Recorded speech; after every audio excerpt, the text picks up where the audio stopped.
Story zone, তোমার অনুভূতিদের খুঁজে নাও এখানেই।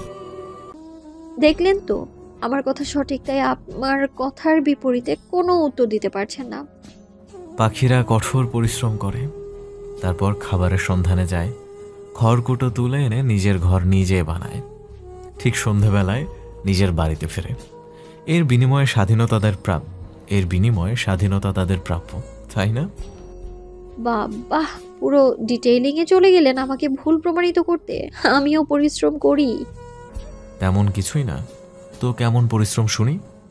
পাখিদের পড়ালেখা করতে হয় না, প্রতিদিন ঘুম নষ্ট করে ক্লাসে যেতে হয় না, শত শত অ্যাসাইনমেন্ট করতে হয় না, পরীক্ষার হলে যুদ্ধ করতে হয় না, চাকরির জন্য দৌড়াতে হয় না, আরো অনেক কিছু আছে। মুখ ফুলিয়ে নিঃশ্বাস ফেলে আফতাব। সে নিজেই এত এত পরিশ্রমের কথা শুনে হাঁপিয়ে উঠেছে।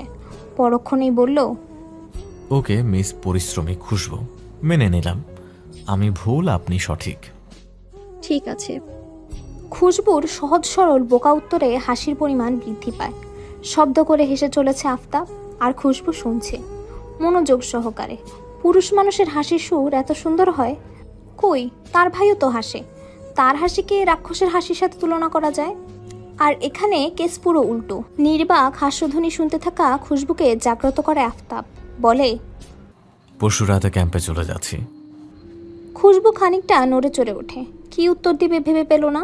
নীরবতা তার ক্ষেত্রে বেমানান, তাই বলল, ও, আবারও আপনার সময় চাইছি, এবার পরিমাণ একটু বেশি। আগামীকাল বিকেলটা আমাকে দিন। কিভাবে? আমার পরিচিত আর আপনার অপরিচিত শান্তির শহরটা একটু ঘুরে দেখি। সরাসরি না করার সাহস হচ্ছে না, কেমন দেখায়। এর মধ্যে ফাহাদ নেই, মামির সাথে গিয়ে সেখানেই আটকে পড়েছে, মামাও সেখানেই। খুশবু বুঝে উঠতে পারল না কি করবে। কি হলো খুশবু? আমাকে একা বাইরে যেতে দিবে না। একা? আমি আছি তো। আপনি বুঝতে পারছেন না, নতুন শহর, তার মধ্যে বাবা মা ভাই কেউ নেই। একা কি বলে বের হবো বলেন? বাড়ির মানুষ জানলে রাগ করবে।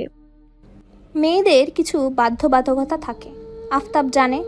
এখন নিজের আবদারকে বাড়াবাড়ি মনে হলো, না জেনে বুঝে বলে বসেছে। আফতাব বলল, সরি, আমার বিষয়টা মাথায় রাখা দরকার ছিল। কিভাবে মাথায় রাখবেন? আপনি তো ছেলে, ছেলেদের এসবের সম্মুখীন হতে হয় নাকি? ভুলে যাওয়াটাই তো স্বাভাবিক। ধন্যবাদ আপনাকে গিল্টি ফিল করা থেকে রক্ষা করার জন্য। তবে খুশবু, জি? আমি কিন্তু বিকেলটা চাই, সেটা ওই টিলায়, ওকে? খুশবু ইচ্ছে থাকা সত্ত্বেও ঘুরিয়ে জবাব দেয়, দেখি যদি ফ্রি সময় পাই। সিলেটিরা অতিথি আপ্যায়নের ক্ষেত্রে কোনো রকম কার্পণ্য করেন না। তাদের আতিথেয়তায় ভুগছে ফাহাদ। মামিকে বাড়ি নিয়ে আসতে গিয়ে নিজেই যেন ফেঁসে গেছে এখানে। কিছুতেই যেতে দেওয়া হবে না তাকে। মামি যতদিন আছেন ততদিন এখানেই তার অবস্থান। তা যাতে কোনো প্রকার সমস্যা না হয় বা বিরক্ত না হয়, সেই ব্যবস্থাও করা হলো। তারই সমবয়সী একজনকে তার সাথে রাখা হয়েছে। ঘুরিয়ে ফিরিয়ে দেখাচ্ছে সে তাদের এলাকা। চেষ্টা করছে যেন কোনোভাবে বোর ফিল না করে। বাড়িতে একজন রোগী থাকা সত্ত্বেও তার প্রতি এত আন্তরিকতা দেখাচ্ছে, সেটাই অনেক। মায়া হলো ফাহাদের, তাই কথা না বাড়িয়ে এখানেই রয়ে গেল। মাত্রই ফিরল বাড়িতে রাত করে। খাবারের ব্যবস্থা করা হচ্ছে তার জন্য। মামা মামিও এখানে উপস্থিত। একই সঙ্গে এত বড় ফ্যামিলির সাথে কোনোদিন ভোজন গ্রহণ করা হয়নি। ছোট পরিবার তাদের, বাবা মা বোন ছাড়া ঢাকা শহরে তেমন আত্মীয় নেই। খাওয়া দাওয়া শেষ করে ফাহাদ মামার কাছে গিয়ে বলল, খুশবু আর নানি একা ওখানে, চিন্তা হচ্ছে তাদের জন্য। জিতু ফাহাদের কাঁধে হাত রেখে বললেন, কোনো টেনশন নেই মামা, আমাদের বাড়ির পাশেই কর্নেলের বাড়ি। এছাড়াও আশেপাশে কয়েকজন সেনা সদস্যের বাড়ি আছে, তাই পুলিশই টয়াল থাকে। আর আমরা বাড়িতে না থাকলে আম্মার সাথে সন্না থাকে। ফাহাদ অবাক হলো। পাশের বাড়িটা চিনেছে সে, কিন্তু কর্নেল? সেদিন যার সাথে দেখা হলো সে তো কর্নেল নয়। ফাহাদ স্বাভাবিকভাবেই প্রশ্ন ছড়ে, ক্যাপ্টেন তো মামা। তুমি চিনো? হ্যাঁ, সেদিন সকালে দেখা হয়েছিল। ক্যাপ্টেন আফতাব ছিলেন মেবি। ও, কর্নেল রফিকুজ্জামান মির্জার ছেলে হবে। বাপ ছেলে দুজনে সেনাবাহিনী। তোমার চিন্তার কোনো কারণ নেই, ঘুমিয়ে পড়ো। বিছানায় পিঠ ঠেকেছে ফাহাদের। ডাবল বেড, পাশের বেডে তার কয়েকদিনের সঙ্গী। মামির ভাই হয় সে। খুশবুকে মেসেজ করলো, জানতে চাইলো ঠিক আছে কিনা। খুশবুর বুলেট ট্রেনের মতো উত্তর স্বস্তি দিল। তাকে যাবতীয় ইনস্ট্রাকশন দিয়ে ফোন রেখে ঘুমোতে যাবে, ঠিক তখনই আরও একটি মেসেজ আসলো। নেহা মেসেজ করেছে, লিখেছে, ছবিগুলো? ফাহাদের মস্তিষ্ক জ্বলে উঠল। এই কথাটা ভুলতে বসেছিল। সে জবাব দিল, আই অ্যাম রিয়েলি সরি, আসলে আমি একটা জায়গায় আটকে পড়ে গেছি, তাই ছবিগুলোর কথা মাথায় ছিল না। নেহার তরফ থেকে ফিরতি জবাব আসে, আমিও দুঃখিত। কেন? সামান্য ছবির জন্য আপনাকে এত রাতে জ্বালাচ্ছি। আপনি নিশ্চয়ই কোনো কাজে ব্যস্ত। ফাহাদ ফোনের অন্য প্রান্ত থেকে হেসে উত্তর দেয়, আমি ব্যস্ত নই, তবে যে কাজে এসেছি সেটা গুরুত্বপূর্ণ। ল্যাপটপটাও সাথে নেই। সমস্যা নেই, আই ক্যান আন্ডারস্ট্যান্ড। ধন্যবাদ বোঝার জন্য। তা তুমি কি এত রাতে ছবির জন্যই জেগেছিলে? জি না, আমি এমনিতেই রাত জাগি। আমাকে আমার বাড়ির সকলে রাত জাগা পাখি বলে। ভাইয়া তো পাহারাদারও বলে বসে। তোমার ভাই তো যাত্রা, শুধু রাজনীতি আর রাজনীতি। নেহা তাল মেলায় ফাহাদের কথায়। সেও এই জিনিসটা অপছন্দ করে। মনের মতো কথা শুনে নিজেও বদনামের ঝুড়ি খুলে বসলো। জানালো তার আর তার মায়ের রাজনীতি পছন্দ না। বাবা আর চাচার ছায়াতলে এই রাজনীতিতে আগমন তার। মায়ের কোনো বারণ শোনে না। ফাহাদ মনোযোগ দিয়ে মেয়েটির বকবকানি দেখে যাচ্ছে মেসেজে। বেগ পেতে লাগলো তাদের কথোপকথন। চলল ভোর 4টে অবধি। আসবে না বলে জাডিয়েছে আফতাবকে। তারপর ঠিক বিকেলের স্নিগ্ধতা এসে হাজির আফতাবকে স্নিগ্ধতায় ভরাতে। আফতাব পা গুটিয়ে ঘাসের ওপর বসে আছে। খুশবুকে দেখলেও রান্নাঘরের জানালাটা বাহির থেকে বন্ধ করে তার দিকেই এগিয়ে আসছে। তার কাণ্ডে মুচকি হাসল আফতাব। পাশে এসে দাঁড়াতেই ইশারা করলো বসতে। কিছুটা দূরত্ব নিয়েই বসলো নির্বিকারভাবে। পকেট থেকে কয়েকটি লজেন্স বের করে খুশবুর দিকে এগিয়ে দিল। খুশবুর চোখ পড়তেই দ্রুত কুড়িয়ে নিল। ভালোভাবে দেখতে থাকে লজেন্সের প্যাকেটগুলো। উৎসাহী গলায় বলে উঠল, এগুলো কোথায় পেলেন? ছোটবেলায় স্কুল থেকে ফেরার পথে কিনে খেতাম এগুলো। 1 টাকায় 5টা দিত। Old memories. আমার শহরে সব পাওয়া যায়। কাব্যিক কথা শুনে নাক ছিটকায় খুশবু। পুনরায় প্রশ্ন করে, বলেন না কোথায় পেলেন? আফতাব ঘুরে বসলো খুশবুর দিকে। বলল, সাদা পাথরে চকলেট সবগুলোতে পেয়েছি। আমারও পুরনো স্মৃতি, তাই কিনে এনেছিলাম। আমাকে দিচ্ছেন এগুলো? আপনি আমাকে নুডলস খাইয়েছেন, তার বিনিময়ে রিটার্ন গিফট। তবে একটা বিষয়ে রিটার্ন গিফট পেলাম না। মনে আছে আঘাত এনেছিলেন? সেটার মাসুল দিচ্ছেন না কেন বলুন তো? অবাকের চূড়ান্ত পর্যায়ে খুশবু। কই, পুরনো লজেন্সগুলো পেয়ে খুশি হবে তা না, পুরনো আঘাত ধরে বসে আছে। আচ্ছা, অভদ্র ক্যাপ্টেন তো এই লোক। খুশবুও জবাব দেয়, আর্মিদের দেহ হতে হয় একদম লোহার দেহ। এত সহজেই দুর্বল হয়ে পড়লেন ক্যাপ্টেন? আফতাবের গভীর নেত্র আড়ালে খুশবুর। শুনল শুধু গভীর কণ্ঠস্বর, কারণ পীড়াটা তো বাহ্যিক না, অভ্যন্তরীণ। লজেন্সের প্যাকেট ছাড়িয়ে নিচ্ছে। সাথে আফতাবের দিকে না চেয়ে খুশবু প্রশ্ন করলো, তাহলে কি আপনার ব্যথা সারানোর জন্য চিকিৎসক হতে হবে আমার? না, শুধু একটা বিশেষ ঔষধি হলেই চলবে। আচ্ছা। আর চোখে চেয়ে বলে ওঠে, ঔষধ দিয়ে ব্যথা নাশের দায়িত্ব আমি আপনাকে দিতে চাচ্ছি। আপনি কি রাজি? খুশবু হেসে ফেলে। পাশে বসে থাকা মানুষটির কথার অর্থ বোধকুম্বর বাইরে নয়। বেশ বুঝেছে সে। কোনো দ্বিধাদ্বন্দ্ব ছাড়াই কাট করে খুশবু বলে ওঠে, অল্প সময় প্রেম হয় না অফিসে। আপনার কম্পাস দিক হারাচ্ছে। জবাব আসে হিম শীতল গলায়, ঠিক পরিবেশের মতো ঠান্ডা। ভালোবাসা তৎক্ষণাৎ হয়। রাতে আফতাব ছোট করে একটা মেসেজ লিখে খুশবুকে পাঠিয়েছিল। জানিয়েছিল সে আগামীকাল সকাল 9টায় চলে যাবে। খুশবু ধরেই নিয়েছিল আবারও আবদার করবে যাওয়ার পূর্বে যেন তাদের একবার সাক্ষাৎ হয়, কিন্তু করল না।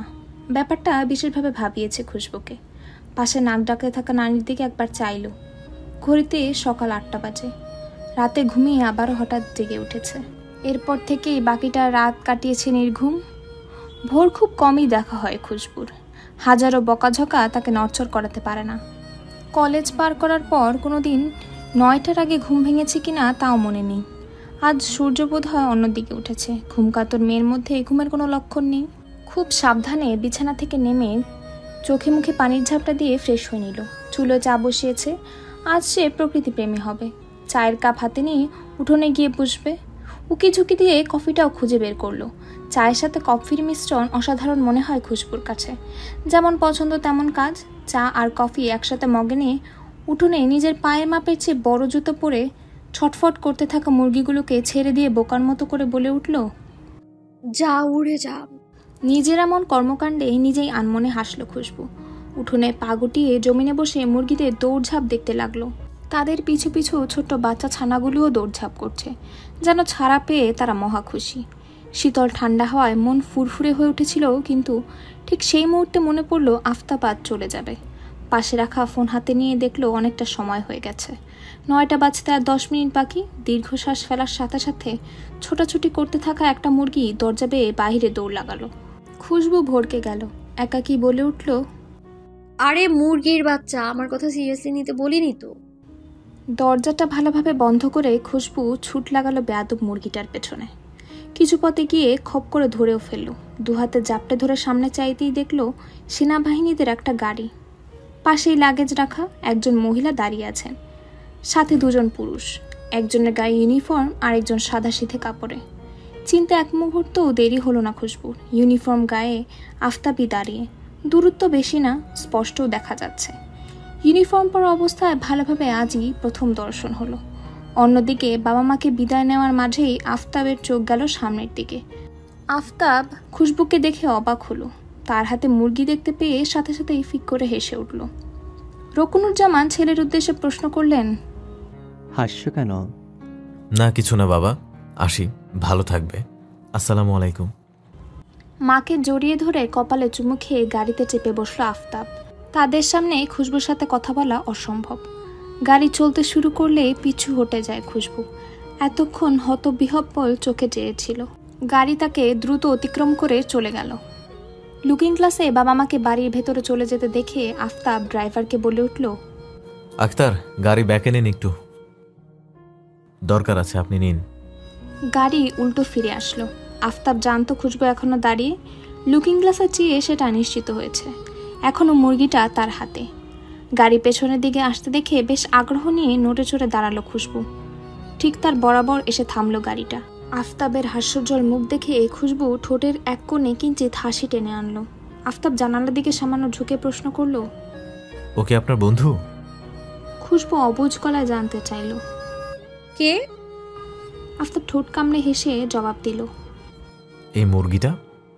কথা রসিকতা বুঝতে বেগ পেতে হলো না। নিজেও নিজের কাণ্ডে হাসতে লজ্জিত বোধ করছে না। চেঁচাতে থাকা মুরগিটাকে দরজা দিয়ে ভেতরে রেখে দরজা বন্ধ করে দিল খুশবু। বলল, জনাব পালিয়ে যাচ্ছিল, ধরে এনেছি। আফতাবের তরফ থেকে জবাব আসলো, কিন্তু এটা তো মুরগি, মোরগ না।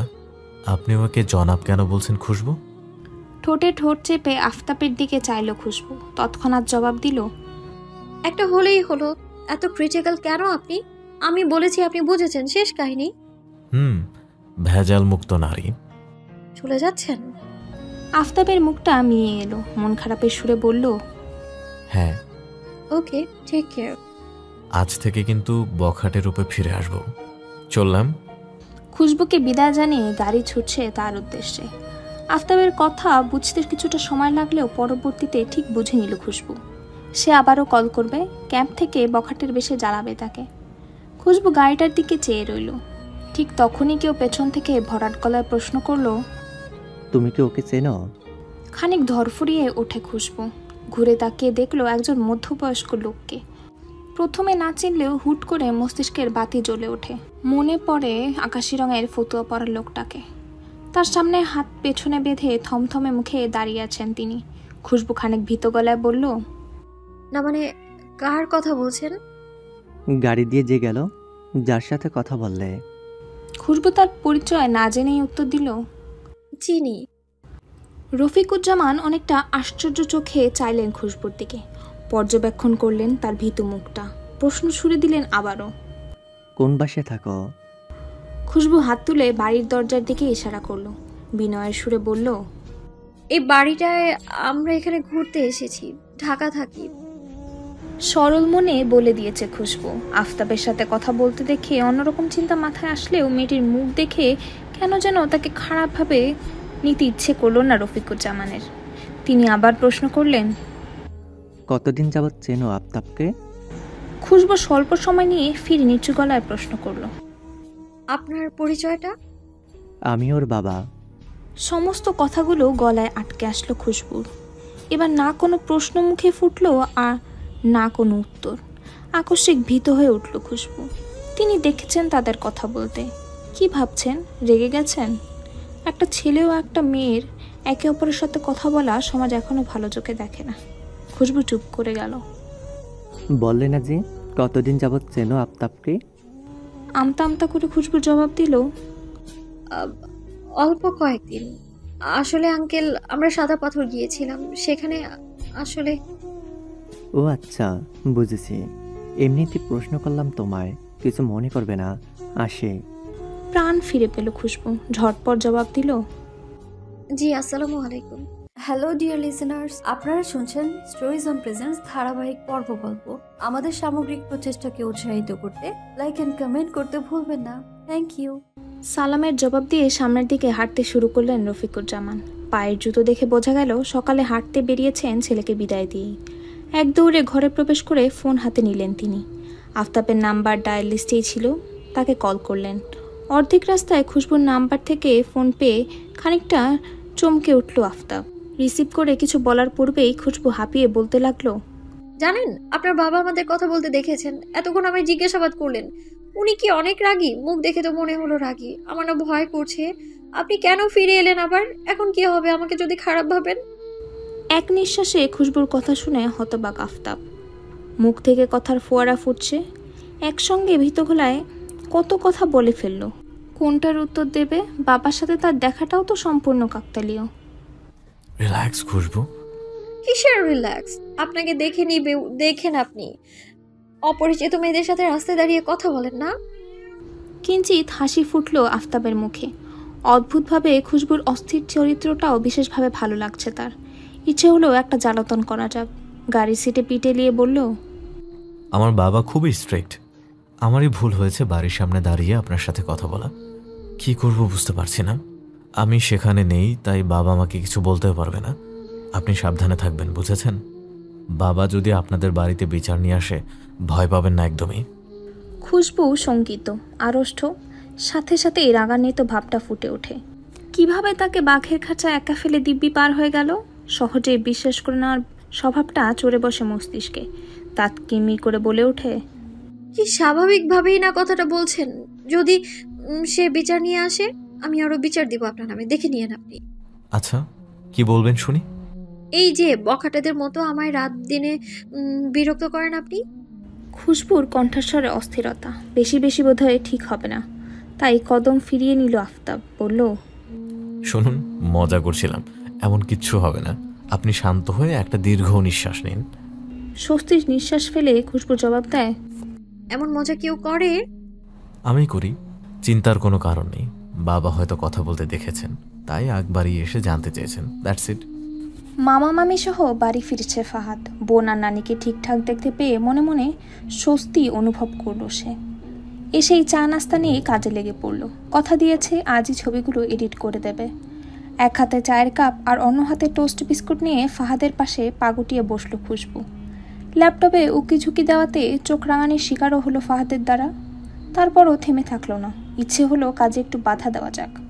বিস্কুটের ঝুড়ো মাখা হাত ফাহাদের শার্টে ছেড়ে নিল নির্ভয়ে। এ স্বভাবটাও তার পুরনো।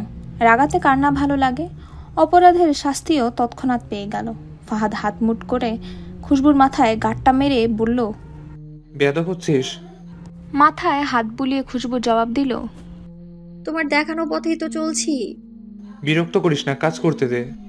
ভাইয়া, মা বাবা কি আসবে না? 2 দিন পরই তো আমার জন্মদিন। ফাহাদ খুশবুর লটকে থাকা মুখটার দিকে চাইল। আহামরিভাবে তারা জন্মদিন পালন করে না, তবে এই বিশেষ দিনে পরিবার একসাথে বসে আড্ডা দেয়। রাত 12টার পর 4 জনে মিলে পুরনো গল্পের ঝুলি খুলে বসে। প্রতি বছরই এই দিনটায় শুনতে পাওয়া যায় নতুন সব গল্প, সাথে পুরনো অ্যালবাম, স্মৃতি বিজড়িত অধ্যায়গুলোর পুনঃ অধ্যয়ন। এটা তাদের পারিবারিক নীতি, অনেক সময় হতে চলে আসছে। ছোটবেলা থেকে অভ্যাসটা এক পর্যায়ে নিয়মে পরিণত হয়েছে। এবার সেটা হচ্ছে না, বাবার কাজ শেষ হয়নি, তাই সিলেটে আসার প্ল্যান আপাতত পিছিয়ে গেছে। ফাহাদ চোখ টিপে বলল, এইবার নানিকে রাত জাগাবো, উঠোনে বসে নানা নানির সময়কার গল্প শুনবো। ভাবুক ভঙ্গিতে খুশবু বলল, এই আইডিয়াও খারাপ না। রফিকুজ্জামান নিজের স্বাস্থ্যের প্রতি অতীব সচেতন। তার মতে বয়সের দোহাই দিয়ে কোনো কিছুই থেমে থাকবে না। হেঁটে এসে কাপড় বদলে গোসল সারলেন তিনি। নাস্তাও করবেন সময় মতো। তার গিন্নিকেও ধীরে ধীরে নিয়মানুবর্তিতা শিখিয়েছেন তিনি। অতিরিক্ত বিলাসিতা নেই তাদের মধ্যে, তবে নিয়ম নীতিতে তারা পাকা। বাবার দিয়ে যাওয়া এই বাড়িটাকে অনেক বছরের কষ্টে তৈরি করেছিলেন বাবা। একজন সৎ সেনা সদস্য হওয়ায় কাঠখড় পোহাতে হয়েছে অনেকটাই। সম্মানের চাকরি ছিল, কিন্তু সম্মানই আহামরি কিছু ছিল না যে আরামায়েশে জীবন পার করবে। বাড়ির কিছু অংশ ছেলের জন্য রেখেছেন তিনি। তার অল্প স্বল্প চেষ্টায় 4 দেয়ালের বাড়িতে প্রাণ এসেছে। রুমানা মির্জার মন ভালো নেই আজ। খাবার টেবিলে মুখে হাসিটুকুও নেই। প্রতিবার এমন হয়। ছেলেকে বিদায় দিয়ে মুখ গোমরা করে রাখেন প্রায় 1 সপ্তাহ। রফিকুজ্জামান মির্জা বলে উঠলেন, বুঝেছো রুমানা, তোমার ছেলের ভাবসাব ব্যাপক পরিবর্তন লক্ষ্য করছি আমি। কাপে চা দিতে দিতে স্বামীর কথার বিপরীতে জানতে চাইলেন। মানে? রফিকুজ্জামান মির্জা দীর্ঘশ্বাস ফেলে বললেন, আজ দেখলাম পাশে বাড়ি মেয়ের সাথে যাওয়ার পথে কথা বলেছে। এর আগেও আমি দেখেছি তাকে টিলায়। আজ মেয়েটাকে জিজ্ঞেস করলাম, সে এখানে অতিথি, ঢাকার মেয়ে। প্রশ্ন করে জানলাম তারা একে অপরকে চেনে। আশ্চর্য সুরে রুমানা মির্জা প্রশ্ন করলেন, আমাকে তো কখনো এই মেয়ের কথা বললো না।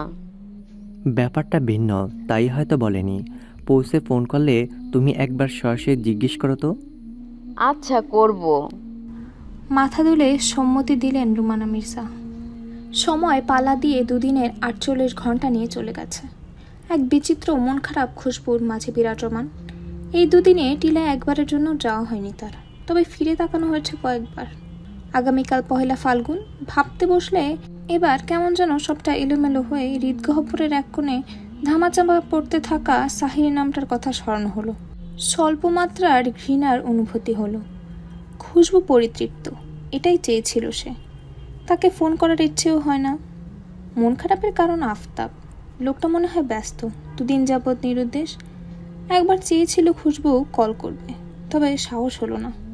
ফাহাদ এসেছে রাত 11:50 এসেই বলল, আয়, বাহিরে আগুন জ্বালিয়েছি, ফিশ বারবিকিউ করবো, চল। মন লটকিয়ে বলল, আসছি। বাবা মায়ের সাথে কথা বলেছিস? হ্যাঁ। বহুদিন বাঁচবে এই লোক। ফাহাদের রুম ত্যাগ করার সাথে সাথেই পরিচিত নাম্বার থেকে কল এসেছে। অন্যদিকে সেই মুহূর্তে ফাহাদ ডেকে উঠল। খুশবু ফোন রিসিভ করলো।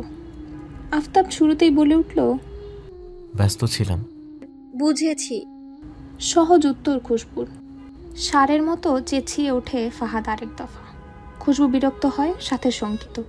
এভাবে কথা বলতে দেখলে ফাহাদ নির্ঘাত সাহির ভেবে সন্দেহ করবে। সুপ্ত অভিমান আর তাড়াহুড়োয় খুশবু বলে ওঠে, আজ আমিও একটু ব্যস্ত। আফতাব ফটাফট প্রশ্ন করে, কি কাজে? বিশেষ কোনো কাজ না, তারপরেও আমি ব্যস্ত। আপনি রেগে আছেন আমার উপর খুশবু? না। তাহলে? ফাহাদ এসে হাজির। ধৈর্য সহ্য বলতে কিছুই নেই এই লোকটার। খুশবু কান থেকে ফোন সরিয়ে নিল। অসাবধানতা বশত ফোনটা কাটতে ভুলে গিয়েছে। ফাহাদ বলে ওঠে, জন্মদিন আমার না তোর? বুঝলাম না, এতবার ডাকতে হয় কেন? দেখেছিস 12টা বাজতে আর 5 মিনিট বাকি। আয় আয়, দ্রুত আয়। কথার সমাপ্তি হয়নি। এর আগে হন্তদন্ত হয়ে কল কেটে উধাও খুশবু। তবে ফাহাদের মুখে স্পষ্ট শুনেছে খুশবুর জন্মদিনের কথা। জানা ছিল না। রাতের খাবারের পর খুশবু টানে ফোনের দিকে এসেছিল 2 দিন পর। ব্যস্ততার সময় হয়ে ওঠেনি। সাথে খুশবুর অভিমানী সুর। দুটোই ভীষণ ভাবাচ্ছে আফতাবকে। উঠোনের বাইরে পা বাড়াতেই জরিনা বেগম থামিয়ে দেন ফাহাদকে। বলে ওঠেন, বাগানের দিকে যাইস না, এই রাতের বেলায় মাছ ভাজবি, জিন ভূতের আছড় হইব। কি যে বললে নানি, এইসব কিছুই নেই। জরিনা বেগম এগিয়ে এসে ফাহাদের কানমলা দিয়ে বললেন, জিন আছে, বদ জিন। আজকালকের পোলাপান বেশি পাক না, উঠানে বৈশা যা করার কর। নানির কথা মতো উঠোনেই কয়লা ধরিয়েছে ফাহাদ। সাথে আছেন জিতু মামা। মামি মাছ ম্যারিনেট করে তাদের সামনে এনে দিয়ে পাশে বসলেন। পারিবারিক উৎসবের মহল। খুশবু জরিনা বেগমের দুর্বল কাঁধে কোনোই ঠেকিয়ে বলে উঠল, আজকে তোমার আর তোমার জামাইয়ের প্রেমের গল্প বলবে আমাদের। জরিনা বেগম শাড়ির আঁচলে মুখ ঢেকে লজ্জিত ভঙ্গিতে বললেন, ছি। ও মা, ছি করার কি আছে? এত বছর সংসার করেছো, গল্প বলতে দোষ কোথায়? এমনি প্রেম বিয়ার কথা কইতে হয় না। তোমাদের এই লজিক না আমার মাথায় ঢুকে না। পৃথিবীর সব মানুষ বিয়ে করছে, অথচ বিয়ের নামটা উঠলে এক একজন একদম লজ্জায় নুয়ে পড়ে। এটা কেন? তুই নির্লজ্জ যে। ইচ্ছাকৃত বাড়ির সমস্ত লাইট নিভিয়ে রাখা হয়েছে। তেমন ঠান্ডা নেই, তারপরও কিছু দূরত্বে কাঠে ধরানো আগুন আলোর কাজ করছে। মৃদু বাতাসটাও প্রশান্তির, সাথে ধোঁয়া উঠছে কয়লা থেকে। ফাহাদ এক্সপার্ট এসবে। ফিশ বারবিকিউ করতে করতে শুনতে লাগলো জরিনা বেগমের গল্প। তিনি বলতে লাগলেন, আমি তো ঢাকার মাইয়া, তোর নানাই ছিল সিলেটি, খাস সিলেটি। আমার যখন বিয়া হয় আমি হাফ প্যান্ট পইরা ঘুরি। একদিন বাড়িতে রোল পড়লো সিলেটি মেহমান আইব বুবুরে দেখতে। ঘরের মধ্যে আম্মা সব তামঝাম শুরু করে। আমারও তো চিন্তা ছিল না, বিয়া কি বুঝতাম না। গাছ থেকে আম পায়রা লবণ মরিচ দিয়া মাখায় খাইতে খাইতে দেখলাম ছোট খালাম্মা বুবুরে শুনু পাউডার মাখাইয়া সাজাইতাছে। তার নাকি কতদিন বাদে বিয়া। আমি খুশিতে ফাল পাড়তে শুরু করছি। দিন শেষ কইরা সন্ধ্যাবেলায় মেহমান আইলো। আমিও কাপড় পাল্টাই গোলাপি কালার সালোয়ার কামিজ পরছিলাম। আমারে আম্মাই কইল চা দিয়ে আইতে। তোর নানা আইছিল বুবুরা দেখতে, আর আমি জানতাম না নানার বন্ধু আমারে দেখতে আইছিল। কিন্তু আল্লাহর কি লীলা খেলা, দুইজনের জামাই পাল্টাই গেল। বন্ধুর পছন্দ হইল বুবুরে, আর তোর নানাই পছন্দ করলো আমারে। খুশবু হা হয়ে চেয়েছিল। জরিনা বেগম থেমে গেলে খুশবু বলে ওঠে, তারপর জরিনা বেগম চাপা হেসে বলতে লাগলেন, আম্মায় গোসা করলেও আব্বাই রাজি হয়েছিল। তার কথা হইল যার কপালে যে আছে। দুইজনই ভালো মানুষ। তারপর কি বুবুর বিয়াও হইল। এরপর আমার পালা। আমি বিয়া করতে রাজি না, মাটিতে গড়াগড়ি কইরা কাঁদছি। আম্মাই আমার জিদ দেখা আমারে মারছিল অনেক, কিন্তু আব্বাই আমারে পুকুর পাড়ে নিয়ে বুঝাইছে 1 বছর সময় নিছে তোর নানার বাড়ির মানুষ থিকা। আকদ করায় রাখছে, পরে 1 বছর বাদে উঠাই নিছে। সংসার কেমন করলেন আম্মা ওই বয়সে? জরিনা বেগম উত্তর দেন, লাল শাড়ি পিন্দা এদিক ওদিক ঢ্যাং ঢ্যাং কইরা ঘুইরা বেড়াইতাম। তোর নানাই আমার লগে লগে ঘুরত। আমার শাশুড়ি আসছিল জিদ্দি, শাশুড়ির বকা খাওয়া থিকা বাঁচাইতো। কি করতে হইব, কেমনে চলতে হইব, সংসার কি, এগুলা বুঝাইতো রাতের বেলা। চুলে তেল দিয়া দিত। আমি একদিন রানতে গেছিলাম, সব কিছু উল্টাপাল্টা কইরা ফেলাইছি। তোর নানাই বাড়ির অন্য দরজা দিয়া রান্ধন ঘরে আইয়া সব ঠিক কইরা দিয়া গেছে। নিজে রাইন্ধা আমার নাম দিছে। ধীরে ধীরে শিখাই পাক্কা গিন্নি বানাইলো। আর ওই বেটা এখন দিব্যি আমারে ফালায় রাইখা ঘুমায়। গল্পের মোড় ঘুরে বেদনার অনুভব হলো। উৎসুক মুখগুলো মিয়ে এসেছে। সবাই চক্ষু নত করে বসেছে। জরিনা বেগমকে দুর্বল হয়ে পড়তে দেখে খুশবু বলল, তোমাকে এই কারণেই আমার বিরক্ত লাগে বুড়ি, খালি কান্না করো। কান্না থামাও বলছি, না হয় গেলাম আমি। খুশবুর রুক্ষতার পেছনে মায়া বোঝেন জরিনা বেগম। লজ্জা পায় ভালোবাসা প্রকাশ করতে, সেটাও জানেন। মাথায় হাত বুলিয়ে বললেন, আমাকে বুড়ি বলিস? তোর বয়স কত হলো এবার? খুশবু লাগাতার পলক ঝাপটে জানান দেয়, 23। বুড়ি তো তুই। ভালো একটা দামান দেখা তোর বিয়াটাও দিতে হইব। খুঁজো, পেলে আমাকেও জানিও, আমি রাজি। ফাহাদ তপ্ত নিঃশ্বাস ফেলল। ছোট বড় না মেনেই রাজি হয়ে গেল বিয়েতে। চোখের শরমটাও দেখা গেল না। তাকে প্রশ্ন করা হলে সে মিনমিন করত। তার বোন তার চেয়ে কয়েক ধাপ এগিয়ে। সাইলেন্ট ফোনটা হঠাৎ জ্বলে ওঠে। তার কয়েক সেকেন্ড পর নিভেও গেল আলো। খুদে বার্তা এসেছে। খুশবু সবার আড়ালে ফোন হাতে তুলে নেয়। মেসেজ অপশনে গিয়ে দেখল, কোনো এক বসন্তের হাওয়ায় মিশে পৃথিবীতে আগমনের জন্য ধন্যবাদ। শুভ জন্ম জয়ন্তী ক্যামেলিয়া। ঠোঁটে ঠোঁট চেপে ধরল খুশবু।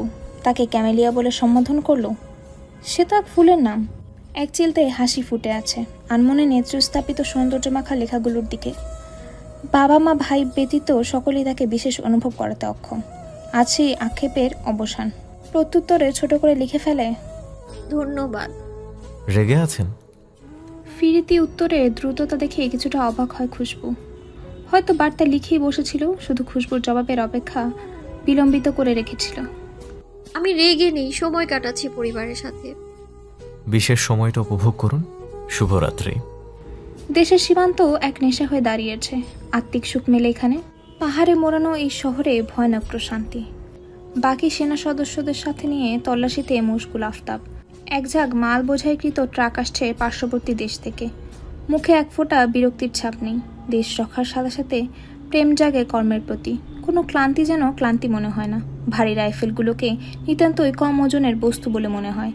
তীব্র গরম আর ভারী বর্ষণ কোনোটাই তোয়াক্কা করতে ইচ্ছে হয় না। আজও সেই নিয়ম, সেই রুটিন। বহিরাগত অপশক্তি থেকে মাতৃভূমিকে রক্ষা করতে মাঠে নেমেছে সে। বিরতির সময় আরিফ এসে হাজির, জানিয়ে গেল দুপুরের খাবারের কথা। আফতাব হাত মুখ ধুয়ে বরাদ্দকৃত স্থানে এসে হাজির। খাবারে হাত দিতেই মনে পড়ল দুটো কথা। এতদিন বাড়িতে মায়ের হাতের খাবার খেয়ে যেন অভ্যস্ত হয়ে পড়েছিল। বাড়ি থেকে ফিরলেই প্রথমে এই কথাটি সর্বপ্রথম মনে পড়ে তার। আরও একটি বিশেষ জিনিস যুক্ত হয়েছে। ফাল্গুনের হাওয়ায় খুশবুর কথা মনে পড়ল। আগামীকাল আরও গহীনে যেতে হবে, নেটওয়ার্ক পাওয়া সেখানে দুঃসাধ্য। কে জানে কবে আবার কথা হবে। স্টোরি জোন, তোমার অনুভূতিদের খুঁজে নাও এখানেই।